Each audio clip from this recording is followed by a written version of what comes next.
शादी के बाद दुल्हन अपने घर के लिए जाती है और जाने के बाद किसी से भी नहीं मिलती है, सुनसान जगह पर जाती है और अपने प्रेमी से लिपट लिपट कर रोने लग जाती है। दोनों की आंखों में आंसू आ जाते हैं, दोनों एक दूसरे को निगाहें भर के देखते हैं और जैसे ही दूल्हा जो प्रेमी रहता है वो कुछ बोलता, जो प्रेमिका रहती है, जो दुल्हन रहती है, वो अपने आंचले में रखा हुआ बहुत सारा धन, बहुत सारा जेवर उसे थमा देती है। कहती है कि मुझे मुँह दिखाई में मिला था, लेकिन अब ये तुम्हारे इस्तेमाल का है, अब इसको तुम पूरी तरीके से ले लो और जो तुम्हें करना है वो कर डालो। जिसका हम कई महीनों से इंतज़ार कर रहे थे उसको तुम पूरी तरीके से इस पैसों से कर सकते हो और करने के बाद में हम दोनों खुशी खुशी पूरे जीवन एक साथ रहेंगे और मैं करोड़पति बन जाऊंगी।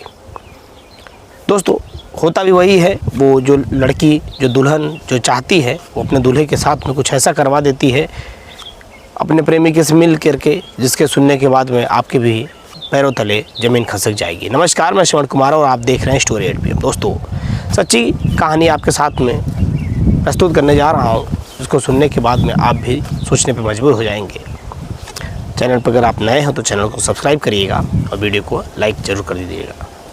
दोस्तों, ये कहानी है उत्तर प्रदेश के औरैया की, जिला औरैया की, जहाँ पर थाना लगता है बेला थाने के रहने वाला एक लड़का है जो कि बहुत अच्छा क्रेन ड्राइवर है, क्रेन बहुत अच्छा चलाता है और उसका एक बड़ा भाई है जिसका नाम संदीप है और छोटा भाई जिसका जो क्रेन चलाता है उसका नाम बड़ा दिलीप है। और दिलीप जो है छोटा भाई है। दिलीप की शादी बड़ी धूमधाम से 5 मार्च 2025 को तय होती है। घर वाले बारात लेकर के जाते हैं जिला औरैया के अंदर ही और शादी संपन्न होती है। दुल्हन घर आती है, बड़ी हंसी खुशी से परिवार चल रहा होता है। 15 दिन बीत चुके होते हैं, तभी रस्मों को निभाने के लिए दुल्हन अपने मायके जाती है। फिर से मायके जाने के बाद में अपने पुराने बॉयफ्रेंड के साथ मिलती है, रोने लग जाती है, उसे जेवरात देती है, पैसे देती है और कहती है कि वो काम कर डालो जिसकी हम महीनों से इंतज़ार कर रहे थे। आखिर इस वारदात को अंजाम देने के लिए उसका प्रेमी और 2 साथी मिलकर के एक मोटरसाइकिल से जाते हैं, एक ढाबे पर खड़े होते हैं और वहीं पर क्रेन ड्राइवर मौजूद रहता है।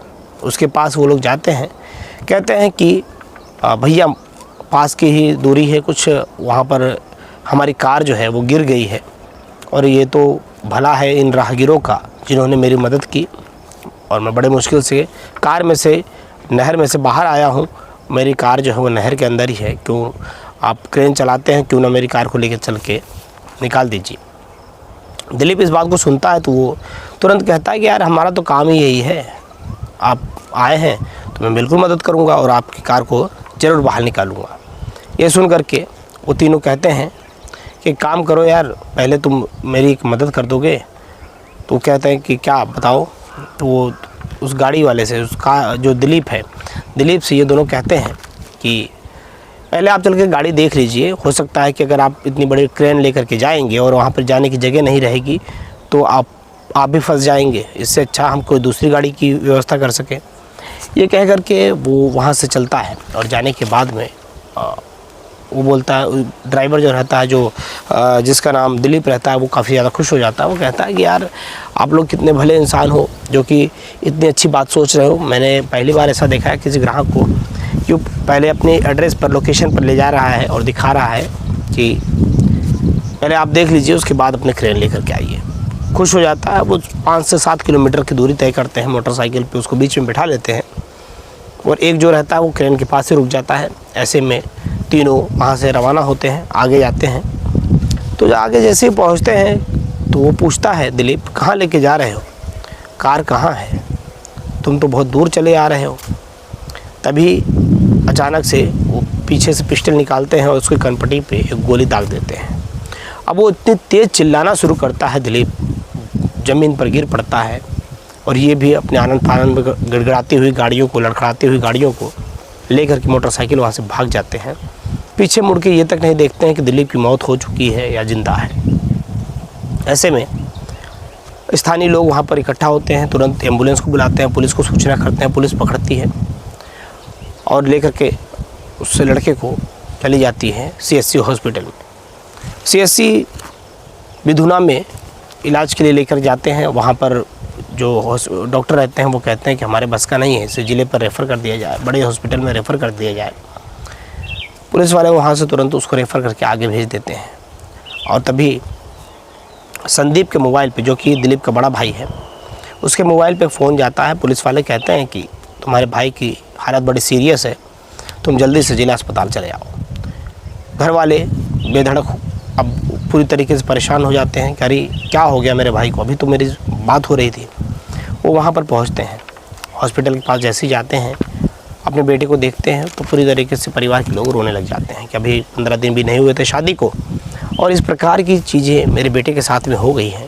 ये सुनने के बाद में घर के लोग और भी चिंतित हो जाते हैं कि ये कैसे हो सकता है।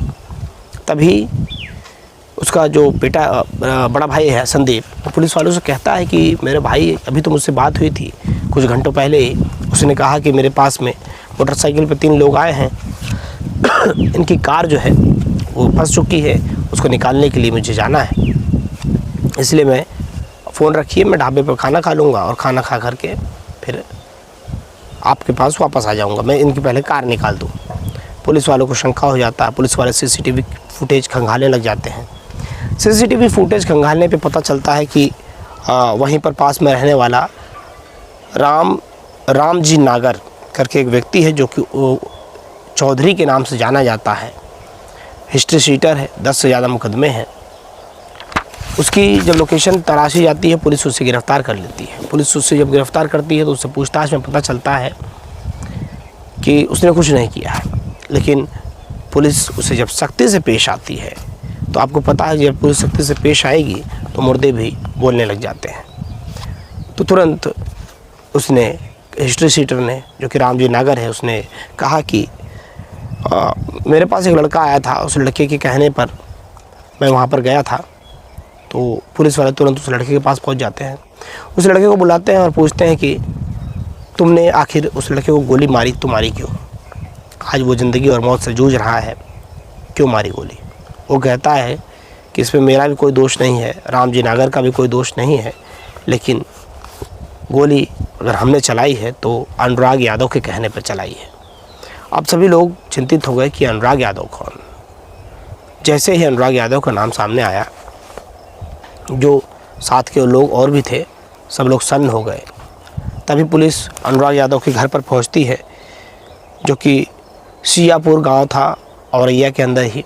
वहां जब पुलिस पहुंचती है, जाने के बाद में अनुराग को गिरफ़्तार करती है और गिरफ़्तारी करने के बाद में तीनों को हवाला जेल जब लेकर के थाने जब लेकर के आते हैं, जब कड़ाई से पूछताछ की जाती है तो अनुराग के मुंह से निकलता है प्रतिमा यादव। जैसे ही प्रतिमा का नाम सामने आता है, घर के लोग बेहोश हो जाते हैं।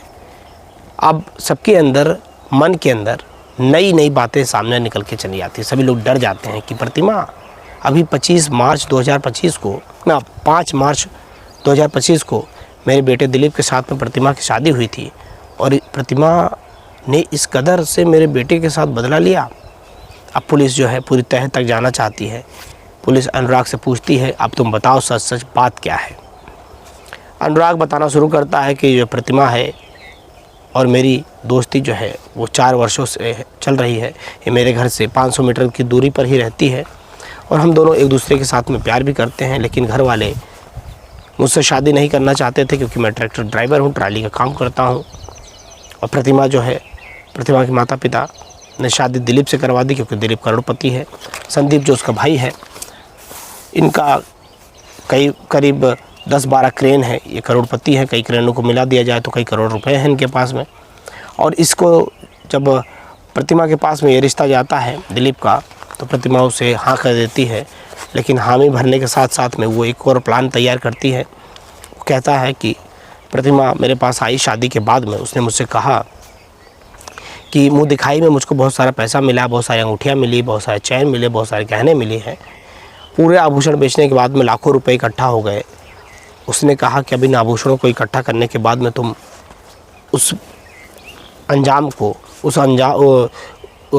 मेरे पति दिलीप को मौत के घाट तक पहुंचा दो, ताकि जब इसकी मौत हो जाएगी तो मैं विधवा हो जाऊंगी, और मुझे जब विधवा हो जाऊंगी तो पूरी तरीके से जो मेरे पति की संपत्ति है वो मेरी आधी हो जाएगी, और कुछ सालों बाद में मैं तुमसे शादी कर लूँगी। इतना बड़ा षड्यंत्र उन्होंने फेसबुक के माध्यम से या इंस्टाग्राम के माध्यम से, यूट्यूब के माध्यम से, गूगल के माध्यम से कई बार इसका प्रयास किया, सीखने का प्रयास किया, और फिर बाद में सफलता मिली उनको रामजी नागर के माध्यम से, क्योंकि रामजी नागर कुछ ही महीनों पहले जेल से छूट कर आया था। कुछ लोगों ने बताया तो अनुराग ने रामजी नागर को अपने साथ में रख करके इतनी बड़ी घटना को अंजाम दिया। पुलिस ने सभी को गिरफ्तार कर लिया है, जेल भेज दिया है, और जल्द से जल्द आगामी कार्रवाई के लिए तैयारियां कर रही कि चार्जशीट जल्द से जल्द तैयार करें और इनको कठोर से कठोर सज़ा दिलाएं। क्योंकि जिस प्रकार से अपराध जो है इस कदर का कि शादी के महज 15 दिन के अंदर जो दुल्हन है अपने पुराने आशिक को भूल नहीं पाई, और नए नवेले दुल्हन को जिसने अपनी दुनिया को भी देखा ही नहीं था, जिसकी महज उम्र 22-23 वर्ष थी, उसको इस कदर मौत के घाट उतार दिया और परिवार को सुनसान कर दिया। करोड़पति परिवार था, दुखी हो चुका है पूरी तरीके से। और जिस प्रकार से जो मुस्कान, साहिल और उसके पति की हत्या के ड्रम वाला जो प्रकरण था, जिसमें आप लोगों ने देखा होगा, जाना होगा, समझा होगा, उसी तरीके से ये भी हत्याकांड को जोड़ा जा रहा है, देखा जा रहा है। इसकी भी चर्चाएँ काफ़ी ज़्यादा तेज़ है। दोस्तों, इस घटना को सुनने के बाद में आप भी अपनी प्रतिक्रिया ज़रूर दीजिएगा और बताइएगा इसमें सही कौन है, गलत कौन है, और किस प्रकार से अगर किसी व्यक्ति को किसी से अगर प्रेम है तो इतना बड़ा कदम उठाने से पहले अच्छा है कि वो दोनों एक दूसरे के साथ में भाग के शादी कर ले, या एक दूसरे का सहारा बन के कोर्ट मैरिज कर ले। तमाम चीज़ों का विकल्प है, लेकिन किसी का जान लेना ये कहीं तक भी सार्थक नहीं है, निरर्थक ही है। घटना बहुत दुखद है, परिवार बहुत आहत है, जिसने भी सुना उसकी आंखों से दर्द स्वाभाविक रूप से झलकता है।